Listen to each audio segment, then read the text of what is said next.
ကျွန်တော်ကိုတိတ်ပြီးတော့နာမည်မိတ်ဆက်ဘူးဘာလို့ဆိုတော့ TV အစီအစဉ်ကိုမပေါက်စီခြင်းနဲ့ဟာဆိုတော့လေအဲ့လိုစေတနာထားလေသူ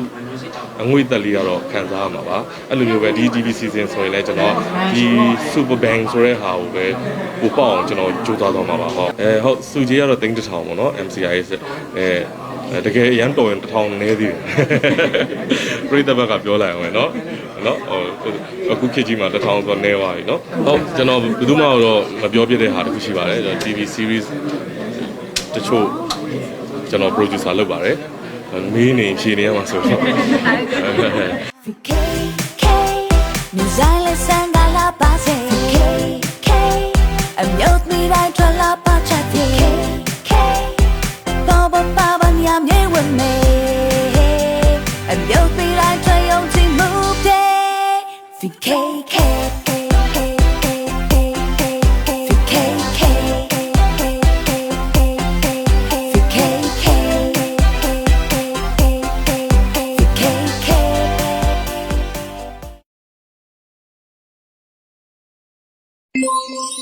ဟုတ်မင်္ဂလာပါခင်ဗျာ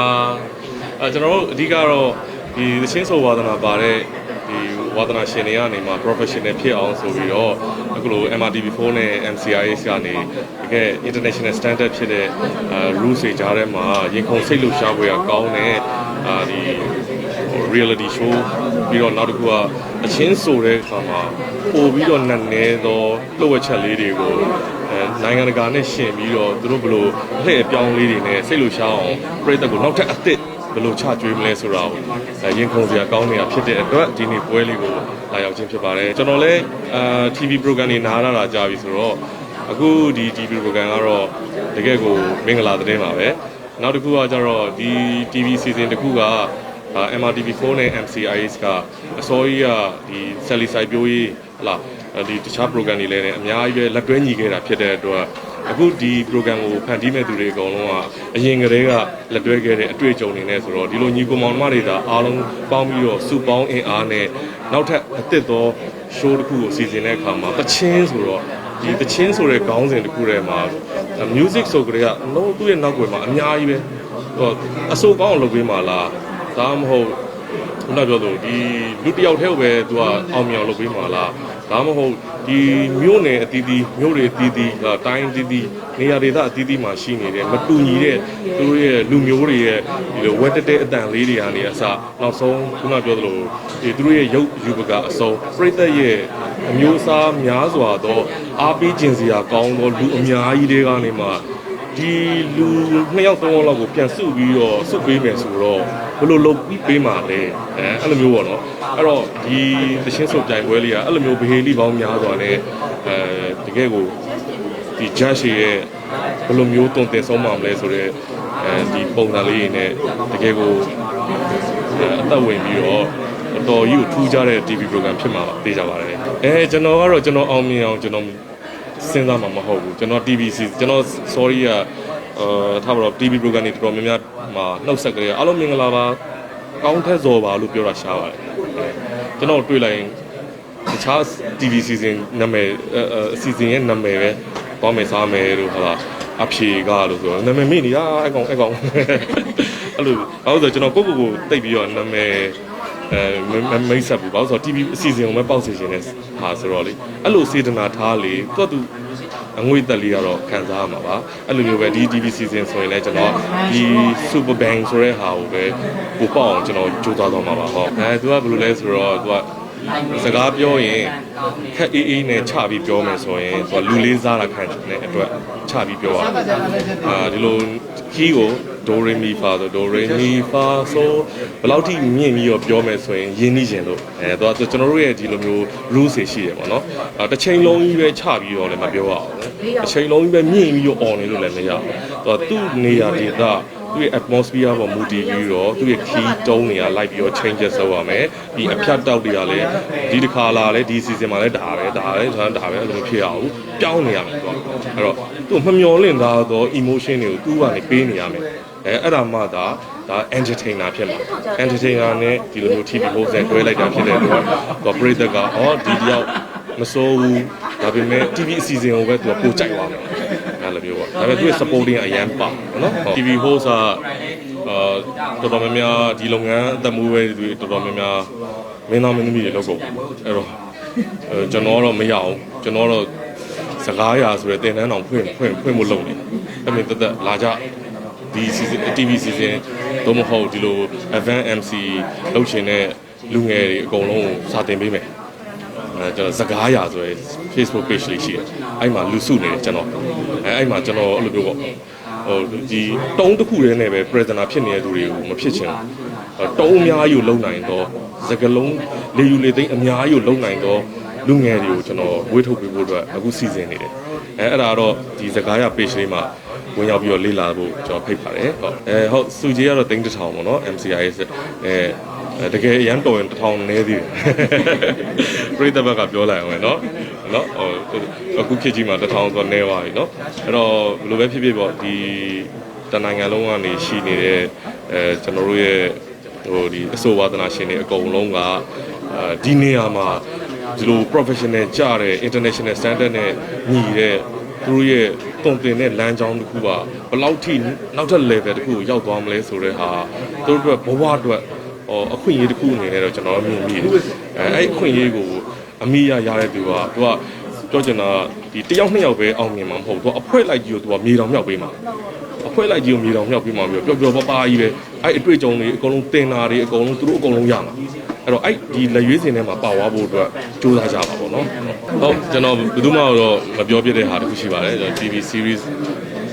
တချို့ကျွန်တော် producer လုပ်ပါတယ်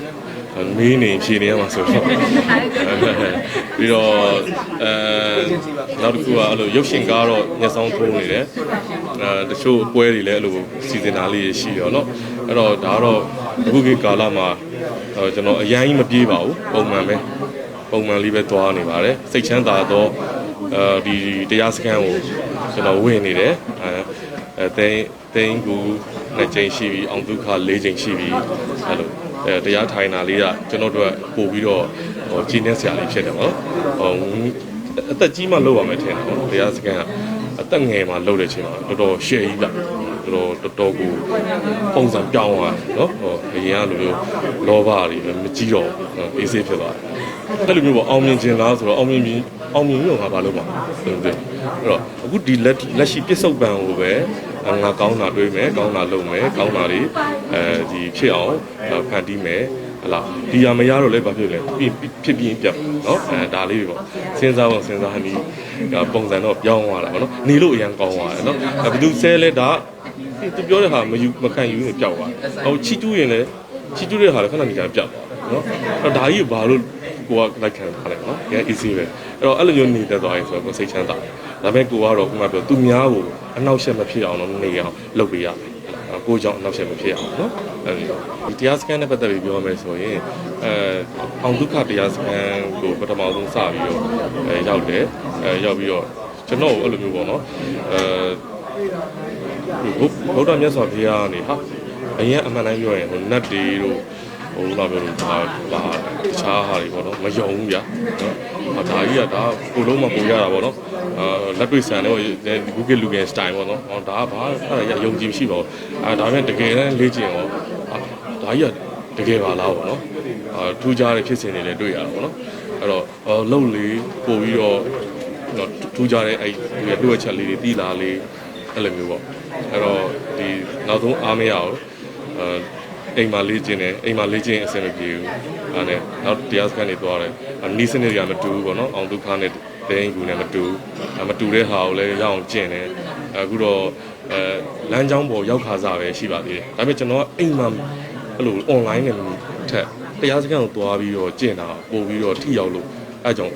ဟိုအမြဲတမ်းထိုင်ပြတာတရားစခန်းဟုတ်အခုလည်းမိုးရသည်တင်းကူထပ်ဝင်မှာဆရာတော်နဲ့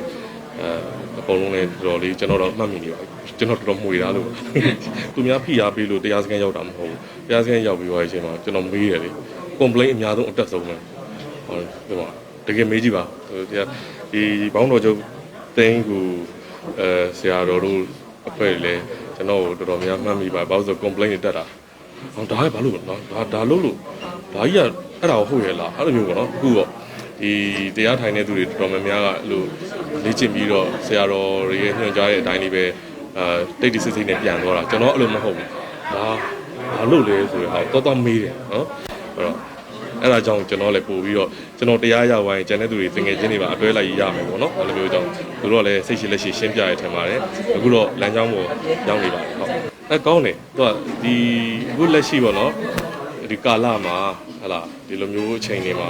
စိတ်ညစ်စရာရှိမယ်စိတ်ချမ်းသာစရာရှိမယ်အလှည့်ပြောင်းနေရှိမယ်လောကရန်ရှိမယ်အဲ့ဒါမှာအခုလောက်အတင်ဆုံးဟာဘာလဲဆိုတော့ဒီတရားပဲအေးစေဒါကကအသက်ကြီးတာအသက်ငယ်တာချမ်းသာတာဆင်းရဲတာဘာမှမဆိုင်ဘူးလုံးတင်ဆုံးဟာပဲအရန်ကိုကိုဘွားအတွက်အထောက်အကူပြုဟာပဲအဲ့တော့ကျွန်တော်အခုမိုးရသည်ဆိုရင်ဘေးပတ်ဝန်းကျင်ကကျွန်တော်သိသမျှတငယ်ချင်းတွေအကုန်လုံးဆွဲသွင်းလာတယ်စိတ်ရင်းပေးခိုင်းတာလေအဖွဲလိုက်ကြည့်ပေါ့နော်မရမကကျွန်တော်တော့နိဗ္ဗာန်ဆော်ပါပဲဒီ Super Band ဆိုတဲ့ TV အစီအစဉ်လေးကပရိသတ်အချိန်ပေးရကြုံနေအောင်ဆိုပြီးတော့ဒီဆယ်လီဆိုင်ပြိုးရေးမှာလိုမျိုးပဲဟလာတကယ်ကိုတက်ညီလက်ညီနဲ့ကျွန်တော်တို့အားလုံးဝိုင်းပြီးတော့ဖန်တီးမှာဖြစ်တဲ့အတွက်ပရိသတ်ကြီးပရိသတ်အသစ်တွေရောအဟောင်းတွေရော